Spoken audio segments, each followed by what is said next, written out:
આજે આયુધન કેપ્સ્યુલ છે એના વિશે આ બે પ્રોડક્ટ શરૂઆતમાં લોન્ચ થઈ હતી અને બે પ્રોડક્ટની મેં એમની પાસે ઇન્ફોર્મેશન લીધી.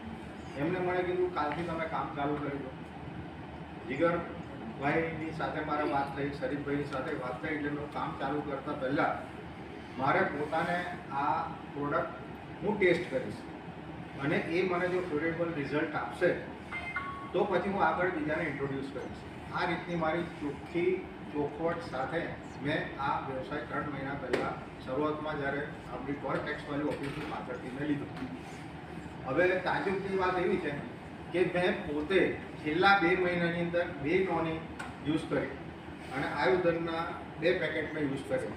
60 દિવસનો કોર્સ હતો અને 60 દિવસનો કોર્સ નોનીનો મેં લીધો, યુઝ કર્યો અને જેના રિઝલ્ટ રૂપે આજે હું તમને કહું છું કે લોકો પોતાના જીવનની અંદર 3 વસ્તુ ઈચ્છે: ઉત્સાહ, આનંદ, ઉમંગ અને તરવરાટ. હવે આ ચાર વસ્તુની પૂરતા આ પ્રોડક્ટે મારી અંદર એનું તમને ઉદાહરણ રૂપે દાખલો આપું છું. હું વડોદરા શહેરથી કારોલ ડેરોલ રેલવે સ્ટેશન પાસે અમારી સાઇટ છે. બાઇક પર આવું છું, 70 કિલોમીટર વડોદરાથી ત્યાં આવું છું અને 70 કિલોમીટર પાછો જવું છું. 140 કિલોમીટરનું મારું બાઇક પરનું ડ્રાઇવિંગ છે. એ ગાળા દરમિયાન મારી જે સમસ્યાઓ હતી એ શરીરની અંદર મારા કમર પકડાઈ જતી હતી, રાતના ઊંઘ નથી આવતી, ઘરે ગયા પછી ખાઈને પત્ની બાળકો જોડે વાત કરવાનું મને મન નહોતું થતું. આ બહુ નગ્ન વાસ્તવિકતા હું તમને કહું. સમય જ નહોતો આપી શકતો. જેવું ખાઉં કે તરત આંખો બંધ થઈ જાય, પથારીની અંદર ભૂઈ જતો. હવે એને લીધે મેં મારું પોતાનું અંગત જીવન જે આપવું જોઈએ મારા પત્ની બાળકોને એ આપી નહોતો શકતો.